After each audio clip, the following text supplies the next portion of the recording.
siempre tempranito para ti. Marcando el rumbo.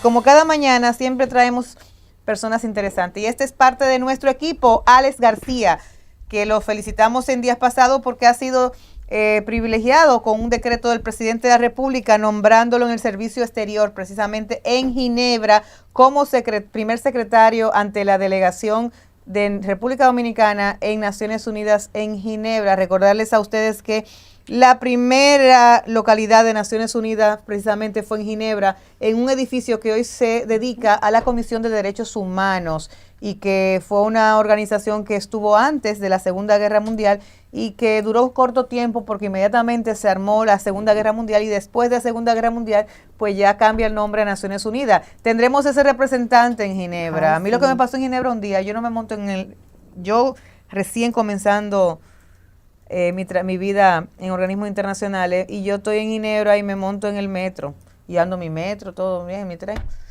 Y llego después a casa de una amiga mía y le digo, oye loca, pero qué chulo, aquí no cobran el metro. ¿Cómo que no cobra, Janet? Yo no, mira, yo busqué, yo no vi estación, yo me monté en mi metro, anduve y dije, mira, buena loca, si te cogen, tú te montas, pero revisan, si te cogen sin tú pagar el tren, es una multa altísima. ¿Y dónde se compra esa vaina? Porque yo no vi dónde venden los tickets, yo andando en mi tren gratis. Tú sabes, como si nada. Pero luego me enteré, porque verdad, que en el hotel te dan una tarjeta para que tú como turista lo uses gratis, el transporte. Pero eso me pasó a mí. Yo dije, cónchale, qué chulo este país, gratis, un metro chulísimo, qué limpio. Eso hace como... Y gratis. Sí, al final del 90. Pero eso ocurre todavía en Alemania. Ahora tienes que tener la aplicación en el celular y tú la pagas por el celular. Pero tú no ves las estaciones de pago. Yo pensando que haya alguien firmando, miren a Janet, que se montó. Eso fue a finales de los 90. Todavía pero mira, hoy es me pasó igual eso. y todavía más ampliado. Y yo, imagínate, a finales de los 90, con todos los cadillos arriba todavía de Salcedo. Y yo llego tan feliz a contarle a la amiga mía que esta vaina es gratis, que qué chulo y que además más chulo que lo de Madrid, más chulo. Viral. No, mi amor, no, se pagan, linda. Así que págalo para que Viral, no. Porque el día que te Camilo. revisa el tipo y te encuentras sin el ticket. Usualmente las multas son 30 veces el costo del viaje. Wow. Pero Alex viene, aparte de todo, Alex, puedes hablar de tu viaje, que será ya en un par de meses, porque no crean que los servicios del exterior no se dan un cambio ipso facto el decreto. Sí. Por eso vemos todavía que, por ejemplo, el embajador de España, que está ahora mismo en Fitur, sigue siendo el mismo que ya fue designado hacia México, Juan Bolívar Díaz, porque eso lleva un tiempo de que se cambien los embajadores y primero el proceso interno, que se apruebe los embajadores, que se apruebe aquí en el Congreso, todo eso, pero luego para moverlo de un punto a otro se necesita también que el estado donde se va a recibir puede su beneplácito. Pero vamos a hablar de Trump, la era de Trump. República Dominicana, un país que depende tanto de la economía de Estados Unidos. Tenemos el 33% de nuestras exportaciones que van a Estados Unidos. Tenemos el 75 al 85% de las remesas que vienen de Estados Unidos. Tenemos el 50% del turismo que viene de Estados Unidos. O sea, dependemos económicamente de nuestro principal socio económico, el más cercano. El 20% de nuestra población. El 20% de nuestra población. Las remesas, o sea, vienen para acá. Todo eso depende de Estados Unidos. Vamos a hablar de Trump, la nueva era de Estados Unidos frente a un mundo que ya no es unipolar y un presidente que quiere otra vez que Estados Unidos sea el que dirija unipolarmente el mundo. Lo contradictorio. Bueno, pues como sabemos, uno puede dividir la campaña de Trump y las elecciones en tres temas fundamentales: el tema que tenía que ver con la inmigración, la seguridad interna y la economía. Esos fueron como su gran bandera durante la campaña. Después fue las razones fundamentales por las que ganó, cuando uno ve las encuestas, que le hemos dado bastante seguimiento aquí. Y después fue lo que dominó su discurso. Aunque no nos metamos mucho a verlo, el discurso lo podemos dividir en dos partes. La primera parte fue como destruir, aunque sea discursivamente, todo lo que había hecho Biden. Usted se da cuenta que fue un discurso bastante, vamos a decirlo así, no quiero decir populista, pero bastante de ataque contra todo lo que había hecho Biden. Y lo segundo, remarcando la urgencia sobre esos temas, como que todo el tiempo era, esto es un tema actual y tenemos que responderlo hoy tenemos que resolver este gran problema. Eso fue como la segunda parte. Y por eso al día siguiente, bueno, justo después, empezó a firmar unas órdenes ejecutivas que, para hacer un paralelismo, se nota de que ya hubo una gran preparación. En su primer gobierno, como orden ejecutiva, solamente tomó una al día siguiente. Una orden ejecutiva fue firmada. Ahora fueron firmados 100, 70, más de 100, 78 órdenes ejecutivas en las cuales desmontó las órdenes que había tomado antes Biden y después 26 nuevas órdenes ejecutivas, que si bien es cierto, uno lo sabe, las órdenes ejecutivas no necesariamente se van a aplicar. Recordemos que muchas de esas órdenes necesitan unos procedimientos administrativos y a veces legales para implementarse, pero marcan la línea de la política exterior de un Estado, la política interna de un Estado, y es más o menos como para decir, mira, este gobierno lo que quiere hacer esto, y le estamos respondiendo al electorado de este modo. Esas medidas, que son 26, las podemos, yo creo, catalogar en 4 grupos. Muchas tienen que ver con su discurso. La primera tiene que ver con las medidas tomadas respecto a la inmigración. Declarar de emergencia nacional la frontera sur con México. Esa fue una medida muy importante porque dice, bueno, a partir de ahora vamos a movilizar no solamente la Guardia Nacional, sino el Ejército para que vaya a la frontera sur. Fíjate que solamente ayer se enviaron 1.500 nuevos agentes y la cosa increíble es como, que dice la parte como de letras pequeñas, con el uso de armamento largo, ¿no? Entonces, claro, la idea es fundamentalmente disuasoria, decir, bueno, ahora cuando tú cruces la frontera no te encontrarás con el sistema general de inmigración, sino que te vas a encontrar con la Guardia Nacional y además con el Ejército. Es un efecto disuasorio y además de que permite el uso de nuevos recursos, tanto para la construcción del muro, la ampliación del muro que ya había empezado, como para los procesos. Eso también se une a otro, que es declarar a los grupos del crimen organizado y los carteles como grupos terroristas. Eso es muy importante, porque decretar que esos grupos son terroristas implica que hay una posibilidad de mayor uso de la inteligencia dentro de los Estados Unidos, pero también recursos. Pero una gran cuestionante es, dentro de la política norteamericana, decretar un grupo como terrorista tiene un carácter de extraterritorialidad, es decir, que puede tomar acciones en otro territorio para enfrentar esa amenaza que se considera determinante para la seguridad nacional. Entonces, la gran pregunta, ahora decretar que algunos carteles como el de Aragua, que es fundamentalmente criminal, o los narcotraficantes, como por ejemplo el cartel de Sinaloa en México, implicará que los Estados Unidos puedan hacer uso de la fuerza en otro territorio. Eso está por verse. Y por último, dentro de este paquete que tiene que ver con la inmigración, yo creo que 2 elementos. Recuérdense que Trump había prometido que iba a limitar la nacionalidad para los no regulares, vamos a decirlo así, o indocumentados dentro de los Estados Unidos. Y firmó una orden, un decreto. ¿Qué es lo que dice? Que a partir de ahora los que nazcan en territorio norteamericano no son nacionales por nacimiento, que es lo que le llamamos el ius solis, ¿no? Simplemente, fíjense que en la actualidad el simplemente nacer en Estados Unidos, aunque sea de tránsito, implica que se concede la nacionalidad. Él ahora mismo dice que no, que va a ser solamente para los legales, y fíjate que ahora fue un paso más que lo que había prometido en la campaña. En la campaña le había dicho solamente no se le va a reconocer a los indocumentados sin más. Pero la orden ejecutiva dice que no serán reconocidos incluso los que están en tránsito legal. Es decir, si tú vas con visa, no se te reconocerá. Tiene que ser con residencia extendida, es decir, una residencia reconocida por un tiempo extendido. ¿Qué límites tendrá eso? Si bien él lo que dice es, mira, lo que pasa es que queremos evitar 2 cosas. El turismo, él le dice a sí mismo, el turismo de natalidad, o sea, la gente que viene y tiene un niño, y después la nacionalidad ancla. ¿Qué es eso? Cuando un niño nace en Estados Unidos, aunque los papás sean indocumentados, rara vez se deportan, porque tú tienes un niño que es nacional y tú quieres asegurarle a ese niño que por lo menos tenga educación, todo lo demás. Entonces ya no deportas a los padres.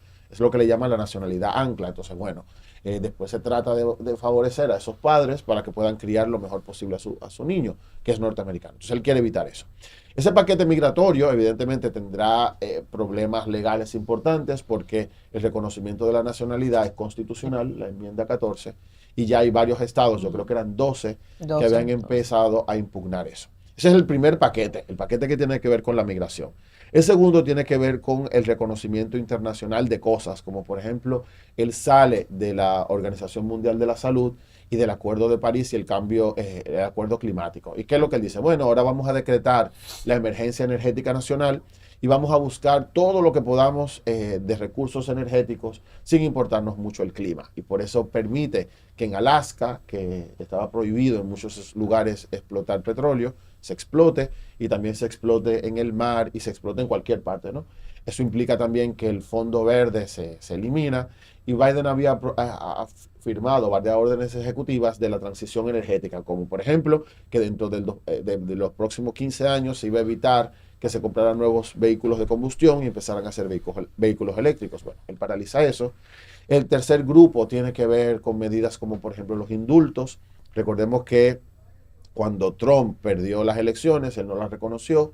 Y el 6 de enero del 2021 hubo un asalto al Capitolio, ¿no? Hubo un grupo de personas que entraron dentro del Capitolio y trataron de sabotear la toma de posesión A de todos Biden. le indultó. Y claro, él había prometido su que no equipo? se iba, pero fíjate que él había prometido que no se iban a indultar involucrar. todos, que iban a hacer caso por caso, de aquellos que habían sido juzgados por crímenes, pensemos que hubo muerte de policías o que había sido crímenes contra contra el bien público, como por ejemplo que sabemos que se quemaron pinturas o se destruyó patrimonio, y él decía no, pero mira, sin embargo hubo un indulto general, se indultaron a todos, a los 1.500, y eso también es un cambio respecto. Fíjate que a mí lo que me preocupa de eso es cómo vulnera la institucionalidad de los Estados Unidos, que uno tenía como, o sea, como un baluarte, ¿no? Un país donde se respeta el derecho, la independencia de los poderes. Bueno, pues ahora mismo no parece tan evidente, sobre todo porque fueron procesos largos. Fíjate que hubo uno de los condenados que se le dieron 20 años porque incitó o sea, sus acciones dieron al traste de la muerte de varias personas, pero bueno. Y el último, yo creo, del paquete, ¿no? No podemos, son muchos, pero el último son lo que tiene que ver con ideología interna y con política exterior. La ideología interna dice, bueno, a partir de ahora el gobierno solamente va a reconocer dos sexos, dos géneros, masculino y femenino en las políticas públicas, y por tanto todas las medidas o programas de diversidad de género, de diversidad e inclusión serán eliminadas. Y después de política exterior, fíjate que una cosa curiosísima, él dice, a partir de ahora el Golfo de México no se llamará así, se llamará Golfo de América. ¿Tuviste a Hillary Clinton, la risa que le dio? Sí, claro. La Su enfocaron. reacción fue como, bueno, está difícil. No, se burlaron. Pero fíjate burlaron. que de una vez el gobernador de la Florida cambió y dijo, a partir de ahora, en todas las acciones oficiales, cuando, por ejemplo, hablen del clima, ya no hablarán de un huracán viene para el Golfo de México, ¿verdad? Para el Golfo de América. Eso, si bien es cierto, inicia un proceso largo, pero pensemos que cuando uno estudia geografía en inglés, no es igual que cuando estudia geografía en español, por decir algo, ¿no? Cuando uno ve la geografía en inglés, se divide en América del Norte, América del Sur o América Latina. Pero si tú vas a estudiar geografía en inglés, es América del Norte, América Central, América del Sur, y los Estados Unidos solamente se nota como si fuera una masa propia geográfica. Y después lo que tenía que ver con sus socios. Fíjate que él dice que a partir del 1 de enero, de febrero, si Canadá y México no hacen algo con la inmigración, va a imponer un arancel del 21% a todo lo que entra y sale de esos 25, países. ¿no? 25%, perdón, de impuestos para esos países, tanto de lo que sale como lo que entra con los Estados Unidos, lo que sería una locura, ¿no? Y lo que tiene que ver con Panamá, que dice recuperaremos el canal de Panamá. Y lo de Groenlandia. Se lo dimos a... pero después no firmó una orden ejecutiva, como que habló de eso. Pero habló la con orden eso, pero ejecutiva, viste que inmediatamente claro, el presidente de Groenlandia también... claro. Sí, La respuesta de la Chamber Fue contundente. fue contundente. Pero Fue fíjate que, contundente. lastimosamente se van alineando al discurso porque han tomado medidas restrictivas. Y lo último que decía era, por ejemplo, que si los países de la OTAN no invierten el 5% de su PIB en fuerza militar, dejaría de asistir. mínimo un 2%. Ahora es el 2 Ahora y es el debería 2. llegar, pero dice que tiene que llegar al 5. Al 5. Por ejemplo, atacó mucho a España porque no lo había hecho. Pero ¿qué podemos ver de todo esto? Y quizás eso es lo que tenemos que Y lo tomar último, en cuenta. y otra cosa fue que revocó 78 Sí, políticas de Biden. exacto. Eso fue como 78 vamos a desbaratar. políticas. Vamos a desbaratar su Él legado. se llevó el gobierno. Que fue lo que hizo de en su Biden. discurso. Fíjate que a mí me pareció como a veces un poco irrespetuooso. Fíjate que delante de ellos Avasallante. sí estaba Biden y estaba Clinton y estaba Fue avasallante. Kamala. Y tú dices, bueno, como que hay momentos en los que, quizás porque uno piensa mucho de la diplomacia, que hay gestos, ¿no? Como por ejemplo cuando él habló de la gran victoria que se hizo con la liberación de los rehenes en Palestina. Yo creo que a menos por deferencia, uno dice, bueno, pero la política, hemos logrado que las propuestas de Biden, fue Biden que lo puso, ¿no? En mayo pasado, gracias a nuestro legado, llegara. Pero no, se arrogó todo el beneficio, pasando por alto también la negociación de Biden. Entonces, todo esto, y quizás para cerrar esta parte, sí nos muestra que uno se quiera o no, por lo menos, nos guste o no, por lo menos una persona coherente en algunas cosas, porque, bueno, algunos días que es como muy medalaganario, pero ha sido coherente desde No, pero su campaña. él es medalaganario, pero él es coherente. Claro, o sea, hay medalaganario en el sentido de que hay cosas, por ejemplo, ¿qué va a pasar con Groenlandia? No sabemos, porque un día dice una declaración y puede que cambie. Pero ha sido coherente desde su campaña, su política y sus acciones a los 3 pilares que él ha dicho. Querrámoslo o no, nos guste o no, ha sido coherente, distinto a otro. Fíjate que él dijo, en los primeros días yo voy a hacer esto. Y lo hizo. Que eso se pueda ejecutar es otra cosa, porque nos damos cuenta de que hay vacíos legales que tiene que enfrentar, que hay vacíos administrativos. Fíjate que la primera cosa que él Pero dice... tiene mayoría en el Senado. Sí, y en la Suprema. Cámara, y en la Suprema. Y fíjate que hay otras cosas que él dice, bueno, yo voy a eliminar la burocracia administrativa, y tomó medidas con eso. Él quiere centralizar de nuevo el poder, porque recuérdense que en su primer gobierno él tuvo mucho problema porque la burocracia evitaba que se aplicara. Pero bueno, ahí tiene el primer reto, porque lo que sería para ellos el Tribunal Superior Administrativo. Él se va a saltar todo eso. Pero fíjate que ahora el tribunal, lo cómodo. que nosotros llamamos el Tribunal Administrativo, ya dijo, no, espérate, hay empleados de carrera, hay una carrera administrativa que tú no te puedes saltar, y hay ministerios en los que no puedes, que no son cargos de libre nombramiento y remoción, le diríamos nosotros, ¿no? Pero es cierto que es tan avasallante su discurso, su política y el apoyo que tiene, que parece que va a ir.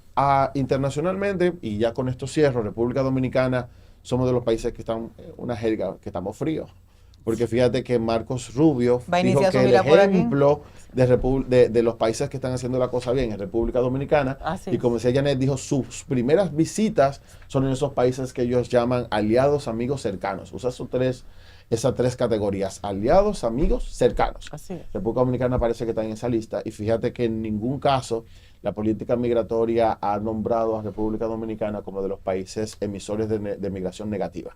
¿Y por qué? Y cierro con esto. ¿Por qué es importante? El año pasado, la mayor parte de los dominicanos residentes, hay un grupo, dicen que más o menos 110,000 dominicanos pudieran ser afectados con esas medidas, pero 110,000 de casi 2 millones y más de 2 millones, no es digo, cada ser humano es importante, sí, pero no digo, es tan el número no es tan significativo como, por ejemplo, México, que dicen que es 1/3 de los que están ahí, que son más o menos 3 millones, es mucho. De indocumentados son 8 millones mexicanos. Indocumentados y en distintos estatus, es mucho. Pero, y con esto cierro, fíjate que República Dominicana ha sido de las grandes beneficiadas de las políticas de reunificación familiar. El año pasado se otorgaron 55,000 residencias, eso significa 55,000 dominicanos que fueron a vivir de manera legal a Estados Unidos. Pero desde los años 70 comenzó esa política a favor nuestra. Claro, entonces eso hace que República Dominicana sea de los países con menos tasa de rechazo, por decirlo así. Y si bien es cierto, los repatriados por comisión de crímenes son muchos, cada año tenemos un número cada vez creciente, pero los números de trabajadores cotizantes siempre es mucho mayor. Bueno, tenemos que estar fríos, porque además los dominicanos tienen a Estados Unidos como a la Virgen de Altagracia, le viven allá arriba orándole. Sí. Señores, llegamos al fin, gracias Alex, de una entrega más de Marcando el Rumbo. Te recordamos que mañana, nueva vez, hoy es TVT, no dijimos nada de TVT. Ay, sí. Mañana TVT. Alguna noticia aparece en un TVT. Un TVT, bueno, yo voy a decir, déjame decir un TVT. Yo ayer me encontré. Que no hay TVT, que no hay tiempo. Ay, Señores, Dios. mañana nueva vez de 5 a 7 de la mañana te esperamos en CDN, Canal 37 y CDN Radio, para que juntos sigamos marcando el rumbo. Comenzando el día, informando, analizando al mundo, aquí llegó